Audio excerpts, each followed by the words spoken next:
Wassalatu wassalamu ala asrafil anbiya'i wal mursalin wa ala alihi wa sahbihi ajma'in. Amma ba'du. Puji beserta syukur bagi Allah Subhanahu wa ta'ala yang telah menjadikan alam semesta ini dengan sifat kasih sayangnya termasuk diri kita. Pada malam yang berbahagia ini kita juga menyampaikan salawat dan salam kepada baginda Rasulullah sallallahu alaihi wasallam sebagai ikutan bagi kita untuk memperjalankan diri kita melalui suri tauladan yang telah beliau bawa dan beliau sampaikan kepada umat, baik perjalanan itu yang berkaitan dengan urusan dunia ataupun yang berurusan dengan akhirat. Kesempurnaan manusia itu terletak kepada bagaimana dia membawa dirinya kelak setelah meninggalkan dunia ini menuju kepada Allah Subhanahu wa ta'ala. Kita sama-sama tahu bahwasanya segala yang diciptakan oleh Allah Subhanahu wa ta'ala akan bakal rusak, akan bakal binasa, akan ditinggalkan. Tidak ada yang kekal, tidak ada yang tidak rusak. Semuanya akan mengalami kerusakan. Pertama-tama, sebelum kita membahas tentang kajian kita pada malam yang berbahagia ini, izinkanlah kami dan kita semua bersama-sama memberikan satu pujian dan kemuliaan yang juga Allah memberikan kemuliaan itu kepada hambanya, guru kita bersama, mursyid kita bersama, murabi kita bersama, yang telah dimuliakan oleh Allah Subhanahu wa ta'ala perjalanannya bagi umat supaya umat ini juga dapat mengikuti apa yang disampaikan oleh yang mulia Abuya kita bersama. Maka oleh karena itu sebagai tawassul kita daripada Allah melewati Rasulnya dan melalui wakilnya, kekasih Allah, aulia Allah, utusan Allah yang telah dititipkan oleh Rasulullah kepada dada guru kita semua, abuya kita semua, mursyid kita semua, harta benda ataupun segala rahasia-rahasia yang ada pada Allah dan Rasulnya berada di dalam batin abuya kita semua, dan inilah juga akan dibuka kepada murid-muridnya agar semuanya itu dapat terbuka secara lambat-lambat ataupun sedikit demi sedikit dapat kita mengenal perjalanan beliau yang sesungguhnya. Bi barakatil Fatihah wa ila murabbina wa mursyidina wa ahlihi wa ashabi usuli wa furu'ihim bi barakatil Fatihah wa rahmatullah. A'udzu billahi minasy syaithanir rajim. Bismillahirrahmanirrahim. Alhamdulillahi Rabbil Alamin. Ar-Rahmanir Rahim.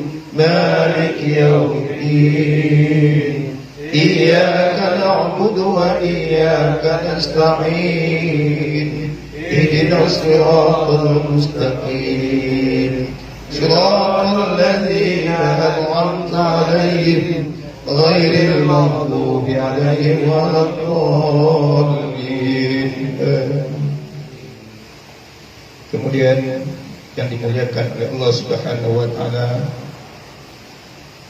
wali kita bersama, wali Kafi, insyaallah berikan oleh Allah Subhanahu wa taala, alhamdulillah dapat hadir bersama kita dalam keadaan sehat walafiat, dan mudah-mudahan dipanjangkan oleh Allah umurnya, dimudahkan segala urusannya dalam untuk menjalankan agama di permukaan bumi Allah Subhanahu wa taala ini.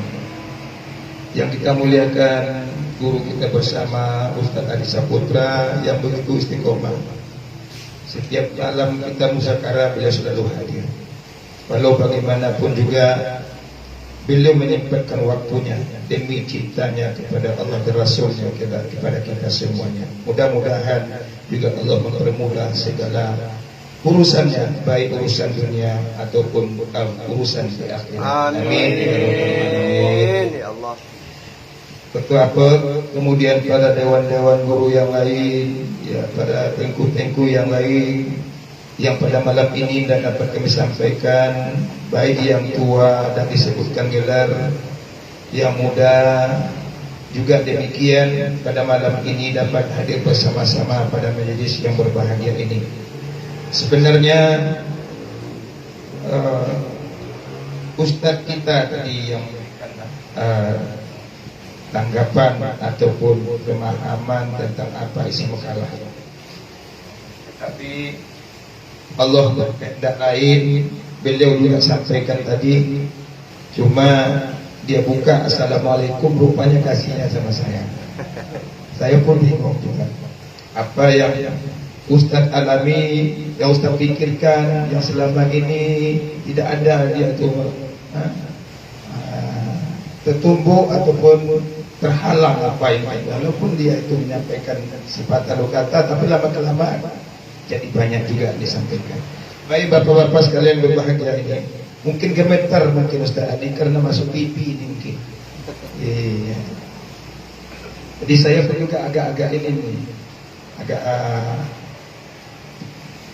takut juga ya, karena ini langsung dilihat oleh guru-guru kita yang di luar ya mulia. Nah, baik, terima kasih banyak atas waktunya. Di dalam makalah ini ada beberapa kesimpulan mungkin yang dapat kita simak bersama-sama dan kita pahami bersama-sama.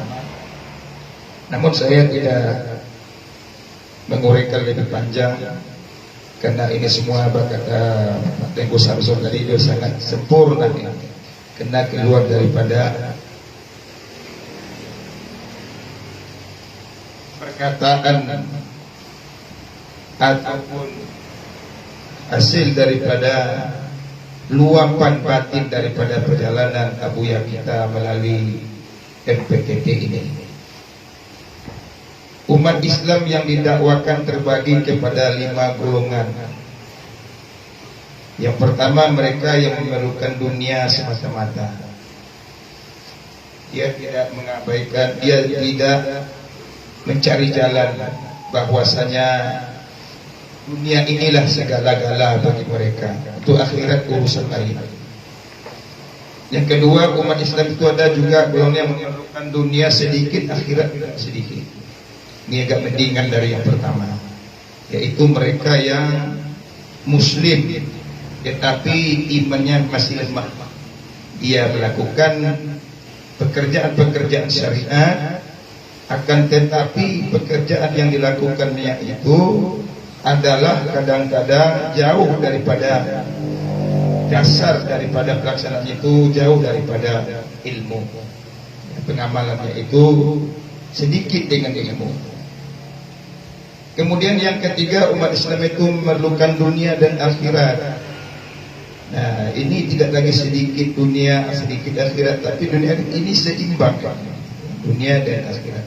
Orang ini adalah orang yang telah bercahaya imannya, baik cahaya melalui ilmu di dalam hatinya, juga cahaya di dalam hatinya melalui zikrullah kepada Allah Subhanahu wa taala. Akan tetapi mereka masih melihat yaitu kepada wujud dirinya, belum bisa dia menguasai diri, tahu nafsunya tadi. Dia masih bercabang, masih belum tetap lagi. Nah, belum hilang lagi ananiyah, keakuan daripada batinnya itu masih ada Allah dan juga masih ada pengakuan dirinya. Itu biasa di dalam perjalanan. Ya. Kemudian umat Islam yang tidak memerlukan dunia dan akhirat, hanya Allah yang dicari. Ini kajian.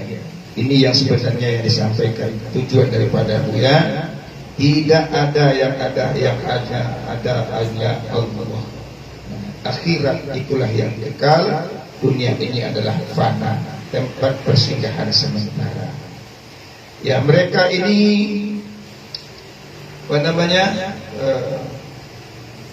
lebih mencintai Allah dan Rasulnya, melebihi mencintai segala-galanya yang ada di dunia ini, sehingga pada batinnya penuh dengan ahwal dan waridat Allah Subhanahu wa ta'ala. Tidak ada yang terlihat bagi mereka di dalam batinnya, yang dirasakan di dalam batinnya keberadaan hanya Allah Subhanahu wa ta'ala. Sehingga kemana dia melihat, kemana saja dia memandang, semuanya yang dilihatnya itu adalah pada batinnya, tak terlepas daripada wujud daripada Allah Subhanahu wa ta'ala. Yang kelima, umat Islam yang hanya menyaksikan perbuatan, sifat dan wujud Allah, tidak terlihat lagi wujud dirinya. Allah yang menyaksikan dirinya dengan dirinya. Ya, ini orang yang sudah suhud di dalam segala perbuatan baik, dalam sifat dan perbuatan Allah, dalam pandangannya, dalam batinnya, dalam pekerjaannya. Tidak ada yang lain, yang ada hanya adalah wujud Allah Subhanahu wa ta'ala. Itulah mereka yang telah hilang ananiyah, keakuan dirinya, dan kemalat-kemalat af'al, sifat dan zat Allah Subhanahu wa ta'ala terputus. Ya, bagi mereka itu tidak ada yang lain, hanya daripada Allah zat semata-mata. Bapak-bapak yang dimuliakan oleh Allah Subhanahu wa ta'ala, itu mungkin yang dapat kami sampaikan. Namun pada malam ini kita tambah sedikit tentang kajian kita yang berkaitan dengan usuluddin. Jadi usuluddin ini adalah jalan untuk mengenal Allah Subhanahu wa ta'ala melalui ilmu yang disampaikan oleh baginda Rasulullah sallallahu alaihi wasallam. Yang pertama beliau sampaikan bersama sahabat, yaitu tentang usuluddin, untuk mengenal Allah dan mengimankan, mentauhidkan diri kita ini supaya kenal siapa sebenarnya diri kita itu. Maka pada kesempatan ini dulu juga kita sudah membahas beberapa sifat Allah Subhanahu wa ta'ala. Bahkan pun sudah kita bahas sedikit banyaknya tentang 2 kalimat syahadat dan beberapa kalimat di dalam kandungan asyhadu pun juga sudah kita membahasnya. Baik, pada malam ini sifat yang pertama yang kita kemukakan adalah sifat Allah yang wajib adanya, wujud Allah Subhanahu wa ta'ala. Sebelum kita melanjutkan sifat yang wajib bagi Allah, sifat nafsi ini, ada baiknya kita mengetahui terlebih dahulu bahwasanya beberapa hal ataupun dalil yang bisa diterima oleh akal kita. Jadi wajib itu adalah barang sesuatu yang diterima oleh akal akan adanya. Itu yang definisi wujud. Wajib adanya, tidak diterima oleh Allah, oleh akal, akan tidak adanya. Yang diterima oleh akal adalah adanya Allah. Nah, ini Jadi sifat yang pertama wujud ini adalah artinya adalah adanya zat Allah Subhanahu wa taala. Mustahil tiada. Maka wajib ada zat Allah Subhanahu wa taala. Sebagaimana firman Allah Subhanahu wa taala di dalam Al-Qur'an, Allahul ladzi khalaqas samawati wal arda wa ma bainahuma. Ini dalil Al-Qur'an yang tertulis, yakni Allah Subhanahu wa taala jualah yang menjadikan 7 lapis langit dan 7 lapis bumi dan barang yang ada di antara keduanya, langit dan bumi itu adalah wujud. Itu menunjukkan kepada apa? Wujud itu menunjukkan kepada zat Allah Subhanahu wa taala yang ditunjukkan dirinya, diri Allah Subhanahu wa taala, diri nafsiyah. Wujud yang dimakhluk itu dirinya keluar daripada wujud yang digelar. Jadi Allah itu nama wujud dirinya itu menunjukkan diri wujudnya itu dengan menjadikan 7 lapis langit dan 7 lapis bumi barang di antara keduanya. Nah, 7 lapis langit dan 7 lapis bumi ini yang digelar, yang dijadikan oleh Allah Subhanahu wa taala. Allah Subhanahu wa taala. Ini wujud itu yaitu ain maujud, yang ada selain daripada diri Allah itu disebut dengan ain maujud atau ain yang diciptakan atau yang dijadikan oleh Allah Subhanahu wa taala.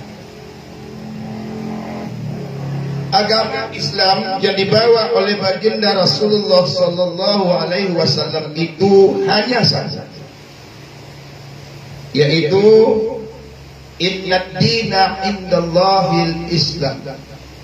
Agama di sisi Allah hanya satu, yaitu Islam. Yang dibawa, yang dicontohkan, yang diajarkan oleh baginda Nabi kita Muhammad sallallahu alaihi wasallam, raditu billah rabban wa bil Islam madina wa Muhammadin nabiyyi wa rasul. Jadi kita pada malam hari yang berbahagia ini, kalau kita boleh kembali kepada saat sekarang ini, kita berada di dalam bulan Rajab, dalam bulan Rajab, bahwasanya pada bulan Rajab ini setelah zahirnya baginda Rasulullah yang awal, yang zahir, yang batin, yang akhir dan yang awal, maka berikutnya setelah itu Allah Subhanahu wa taala menunjukkan bahwasanya yang lahir dan mengandung di dalam bulan Rabiul Awal, Rabiul Akhir, Jumadil Awal dan Jumadil Akhir itulah yang bernama hamba Allah, yang bernama Muhammad Rasulullah sallallahu alaihi wasallam. Subhanallazi asra bi 'abdihi. Ya, ini masalah kehambaan itu tadi. Nabi Muhammad sallallahu alaihi wasallam diutus ke dunia ini dengan 4 perjalanan diri: jasmani, diri rohani, diri nurani dan diri rabbani. Jadi pada perjalanan tersebut, pada dasarnya bukanlah perjalanan Nabi Muhammad sendiri yang diperjalankan pada bulan Rajab itu. Akan tetapi yang diperjalankan itu adalah diri kita yang menjadi contoh juga bagi baginda Rasulullah SAW, yang kita ikuti kepada baginda Rasulullah SAW, bahwasanya diri kita ini sama dengan diri baginda. Ada wal awwalu wal akhiru wal zahiru wal batinu. Nah, di dalam perjalanan kita untuk menjadi hamba Allah, tentulah kita mencontoh perjalanan baginda Rasulullah sallallahu alaihi wasallam. Dari mana kita mulai berjalan, kemana kita hendak kemana, yaitu di dalam Al-Quran itu diberikan contoh ataupun disebutkan dari Masjidil Haram ke Masjidil Aqsa. Jangan sampai kita memahami yang bahwasanya yang Isra dan Mi'raj itu semata-mata Nabi Muhammad sallallahu alaihi wasallam. Karena yang pada hakikat yang kita peringati baik itu hari kelahiran ataupun Isra dan Mi'raj itu adalah perjalanan kita sebenarnya. Perjalanan manusia ini yang sebenarnya. Karena manusia ini adalah satu tempat untuk mengenal, mengetahui rahasia-rahasia daripada Allah dan Rasul. Masjidil Haram yang kita sebut, yang kita kenal selama ini ada di kota Mekah. Di sana ada sebuah bangunan, ada sebuah tempat, arah tempat orang menghadap ketika mendirikan sholat. Namanya Masjidil Haram. Fisiknya. Pada minggu yang lalu kita sudah sebutkan di dalam Al-Quran mengatakan, sembahlah olehmu yang memiliki rumah ini, jangan kamu sembah rumah ini, artinya Ka'bah ini. Falyaqudu rabb hadzal bait allazi at'amahum min ju'. Sembah olehmu yang memiliki rumah ini, jangan kamu sembah fisik ataupun bangunan Ka'bah. Siapa yang menyembah Ka'bah sudah barang tentu di dalam kajian tauhid adalah syirik adanya.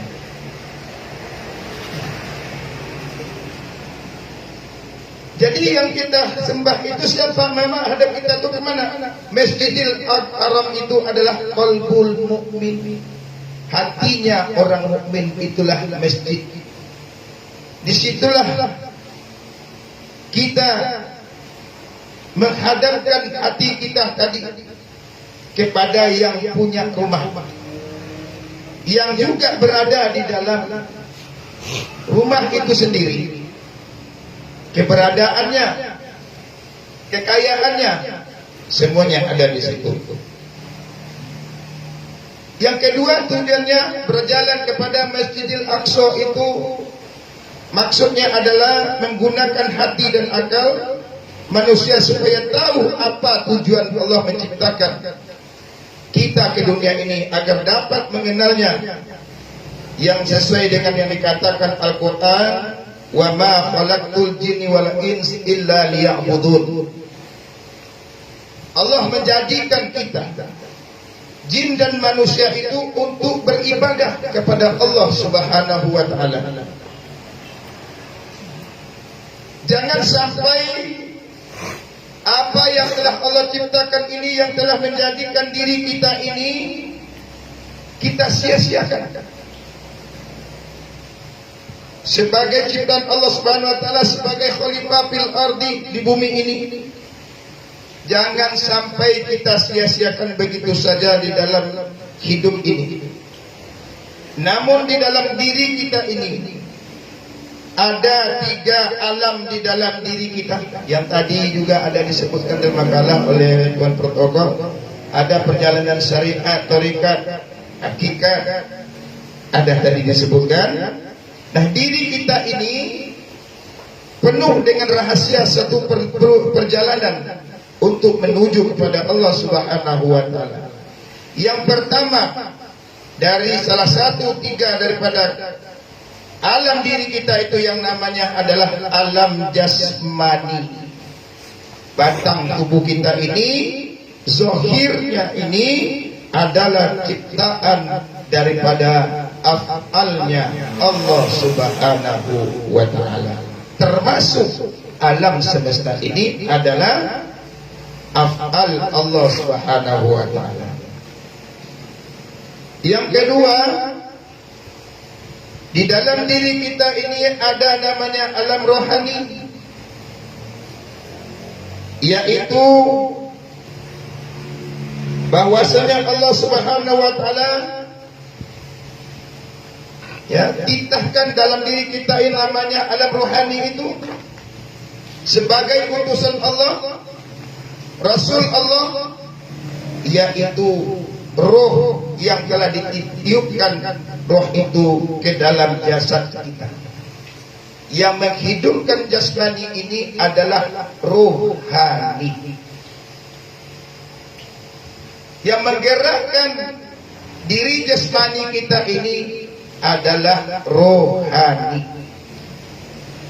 Diri rohani itu adalah sifat daripada zat Allah Subhanahu wa taala. Tiada lain dan tiada bukan rohani itu adalah berasal daripada zat Allah Subhanahu wa taala. Kemudian yang ketiga adalah alam nurani sebagai kezahiran Allah, nur alam nur dalam perjalanan manusia dari ruh kepada jasad, kemudian melalui kerasulan naik kepada rasa. Nah, ini yang kita bawa, yang selalu kita baca-baca, yang kita zikirkan untuk mendapatkan rasa di dalam diri kita itu tadi. Ini diri yang mengantarkan kita kepada dasar tadi. Itu ada 3 diri: jasmani, rohani, dan nurani. Nah, selalu kita melakukan zikir, berselawat, baca Al-Quran sebagai untuk memantapkan pemahaman kita. Pertanyaan kita pada malam ini adalah, selalu kita berzikir mengatakan la ilaha illallah, la ilaha illallah, la ilaha illallah. Ada yang pertama sebelum kita membaca la ilaha illallah, Al-Quran mengatakan Qul huwallahu ahad. Katakan oleh ya Muhammad, ianya Allah itu ahad, esa. Pertanyaannya, siapakah yang menyebut, yang membuat kalimat ataupun yang mengatakan kalimat Allah, Allah, Allah, Allah itu? Siapa? Allah, Allah, Allah. Yang mengatakannya Allah, Allah. Nah, ini tadi di sini ada Allah, pada Allah. Ini namanya puji kodim bagi kodim. Jadi Allah memuji dirinya sendiri. Puji kodim bagi kodim.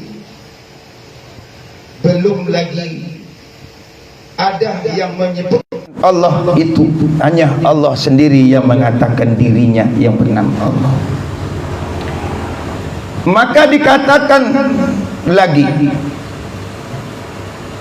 yang menyuruh menyebut la ilaha illallah itu siapa? Yang mengatakan la ilaha illallah siapa? Nah, barulah di sini yang diperintahkan dan yang mengatakan la ilaha illallah itu adalah diri muhaddas yang disebut diri Muhammad sallallahu alaihi wasallam, yang mengaku bahwasanya tidak ada Tuhan terkecuali Allah. Ini namanya puji muhaddas bagi qadim. Puji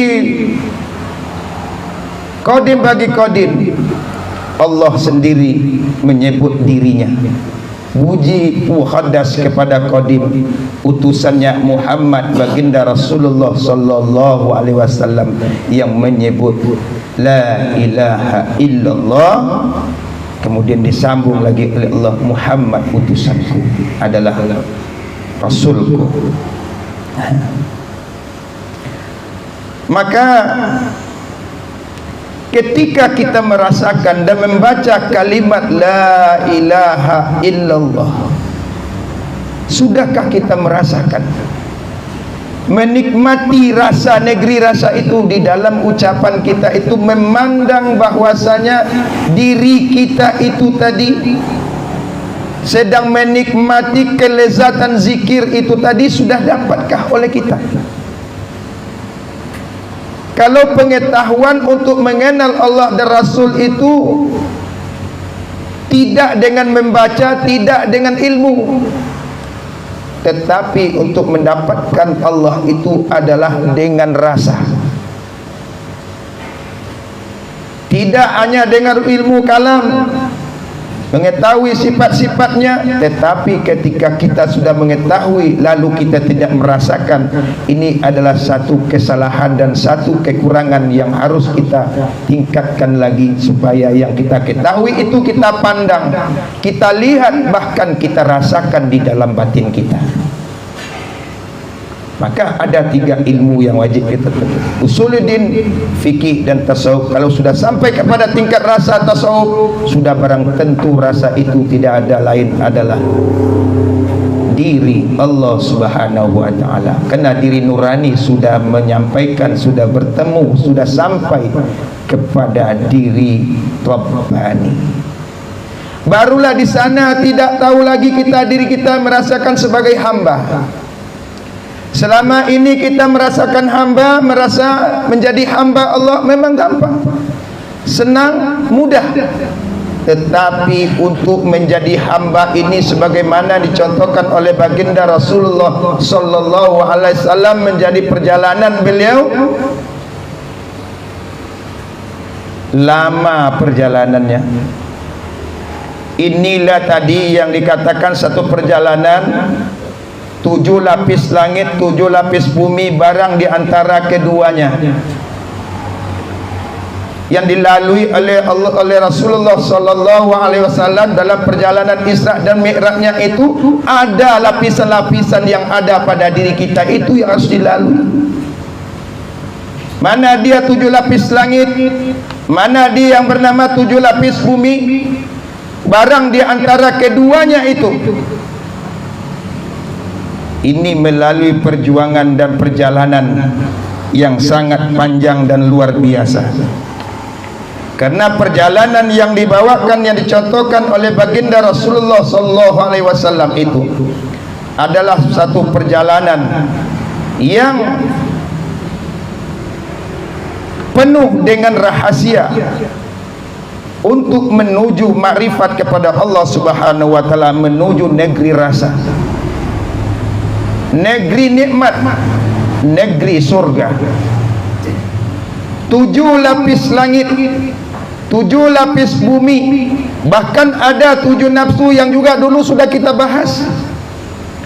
7 yang dititipkan oleh Allah di dalam sifat kita, yang disebut dengan sifat ma'ani. Barangkali itu sudah hafal bagi kita, nama-nama nafsu yang tercela. Kemudian nama-nama yang mana namanya 7 lapis langit, 7 lapis bumi, barang di antara keduanya. 7 lapis langit berasal dari bumi. Itulah yang zahirnya kita, yang sekarang dapat kita saksikan dengan mata kepala kita, bahwasanya yang 7 lapis langit bumi ini itulah bulu kita, kulit kita, darah kita, daging kita, tulang kita, lemak kita, sumsum kita. Ini jasmani, ini diri yang nyata. Ini diri jasmani ini adalah benda mati. Ini adalah mayat. Karena yang menghidupkan jasmani ini adalah diri rohani.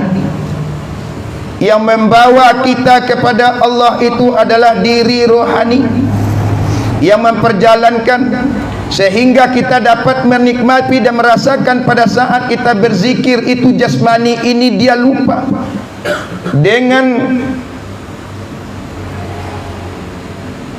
gerak-gerik kita, merasakan dibawa oleh diri rohani kita kepada Allah dalam alam rasa. La ilaha illallah, la ilaha illallah, sehingga bergetar semua tubuh kita ini, keluar keringat kita lupa dengan diri kita ini. Karena apa? Karena yang menggerak dan yang membawa diri jasmani ini dia tidak tahu lagi, dibawa oleh diri rohani, sehingga dapat kita rasakan zikir yang kita baca itu. Kemudian menjalani 7 lapis langit, itulah yang selalu diajarkan oleh Abuya dan guru kita. Itu yang disebut dengan 7 lataif. 7 lataif itu pertama itu adalah latiful qalbi, ya, hati. Itu yang kita pertama kalau kita berzikir yang diajarkan, kalau kita sudah diajarkan oleh mursyid kita, itu pertama, kelas pertama itu kelas TK-nya itu 5.000 itu. Ya Ustaz ya? 5.000 di kolbu, hati. Ya, 2 jari di bawah susu kiri kita. Ya. Tapi tidak dengan nafi isbat, dia dengan ismuzat. Pertama tadi puji qadim bagi qadim adalah Allah, Allah, Allah, Allah, Allah. Nah, lalu yang namanya puji muhaddas dengan qadim setelah zahirnya Muhammad, la ilaha illallah, la ilaha illallah, la ilaha illallah, karena sudah nyata. Jadi 7 ini tadi tempat adalah sarang tempat perbuatan-perbuatan jelek yang berasal dari syaitannya, nafsu-nafsu yang tidak baik, sifat-sifat yang tidak baik yang menjadi hijab kita kepada Allah, maka dibersihkan dengan zikrullah. 7 itu sudahkah kita jalani?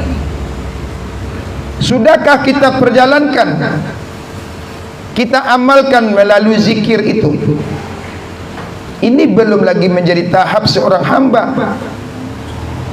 Belum lagi kita pun menjadi hamba Allah, baru menjadi dari derajat makhluk untuk menuju hamba Allah, belum menjadi hamba Allah. Berapa banyak yang harus kita lalui, berapa banyak kita harus buka hijab-hijab itu. Maka oleh karena itu, salah satu jalan bagi kita tidak lain dan tak bukan adalah dengan jalan dibimbing oleh seorang mursyid yang sudah tahqiq zahir dan batinnya untuk memperjalankan diri kita pula, rohani kita ini kepada Allah Subhanahu wa taala. Jalan salah satunya selalu kita kuatkan dan selalu kita bicarakan yang disebut dengan penyerahan diri, karena inilah awal pertama untuk kita dapat menghadap kepada Allah. Kalau kita tahu pun tentang kajian hakikat secara keilmuan, tidak ada gunanya. Kalaupun kita tahu secara keilmuan yang tadi kita tahu dengan membaca, namun kita tidak dapat merasakan. Kenapa?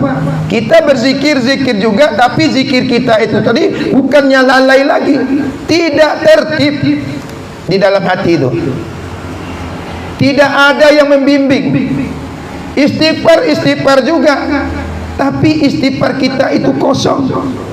Tidak dapat merasakan bagaimana zikir yang bagaimana yang kita rasakan, tidak dapat kita.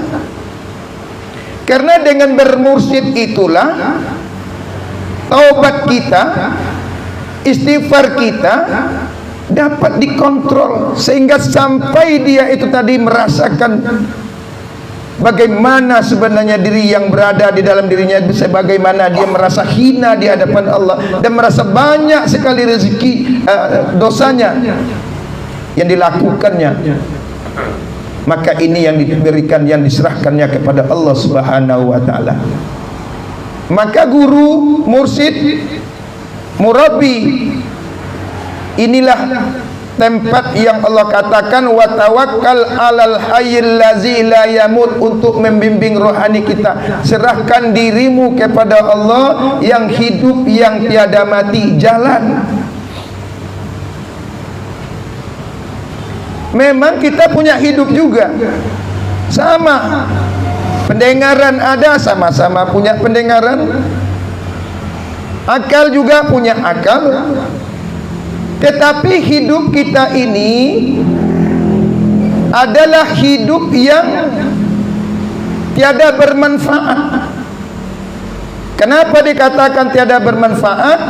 Karena dia lalai di dalam mengingat Allah Subhanahu wa taala. Karena qalbul mu'minun baitullah, itu yang dilihat Allah itu hati, bagaimana dia menyambung, dapat merasakan keberadaan Allah, sifat Allah, memandang dari ilmu, kemudian rasakan bertorikat dia dengan rasa berzikir, dapat mendekati Allah, kemudian di dalam berzikir dapatkan nikmat zuk daripada zikir itu, maka beradalah dia di dalam nikmat. Dan itulah yang disebut dengan kenikmatan. Siapa yang tidak merasakan, maka dia dikatakan tidak tahu. Walaupun hafal beribu hadis, walaupun sudah baca kitab berapa banyak, tapi kalau dia tidak dapat merasakan apa yang dia amalkan itu sampai nyambung hadir kepada Allah Subhanahu wa taala, ini tiada manfaat sama sekali.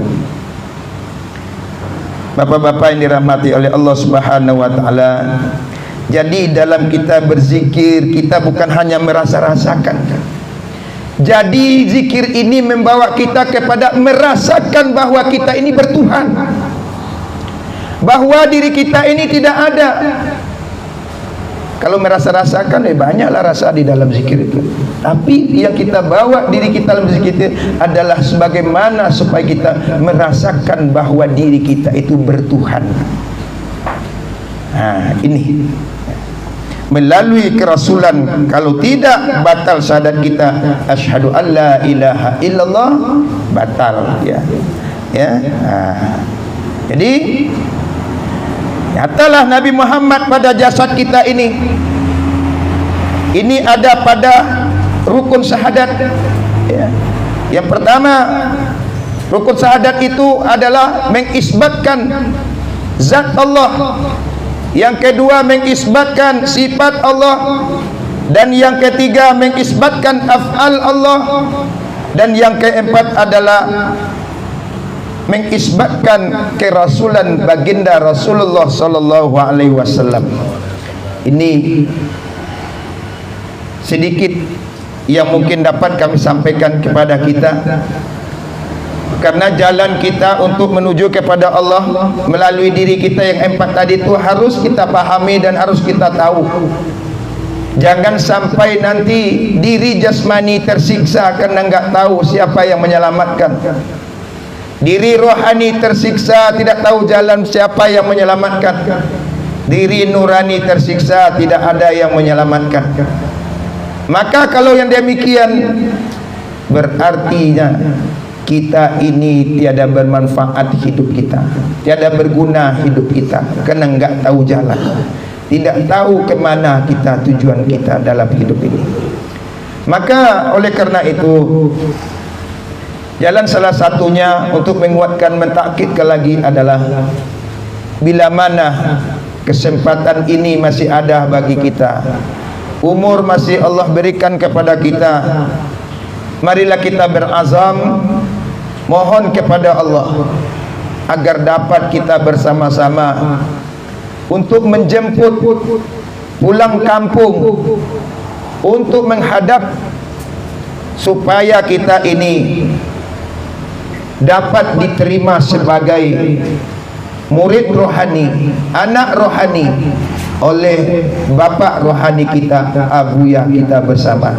Mudah-mudahan kita, walaupun kajian ini tidak begitu jelas keterangannya, akan tetapi ilmu wajib kita tuntut, baik yang namanya ilmu akidah, usuluddin, tasawuf dan kesufian.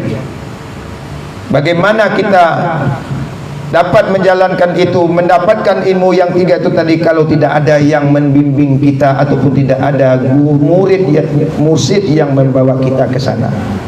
Maka oleh karena itu sahnya kita berguru apabila kita diakui oleh guru sebagai muridnya.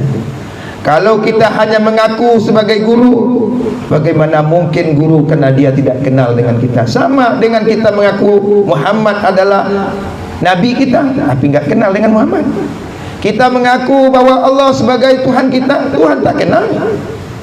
Kapan kita berjumpa? Kapan kita datang? Kapan kita berjalan ke sana? Siapa? Bagaimana caranya? Nah, ini perlu jalan ini dirintis, perlu jalan ini ditapai, diterangi supaya sampai. Karena iman ini hanya bukan iman karena berita, tetapi iman ini nyata adanya dengan perjalanan, mulai dari berita yang kita terima, kemudian kita berjalan, torikat namanya, sampai kepada alamat berjumpa hakikat namanya.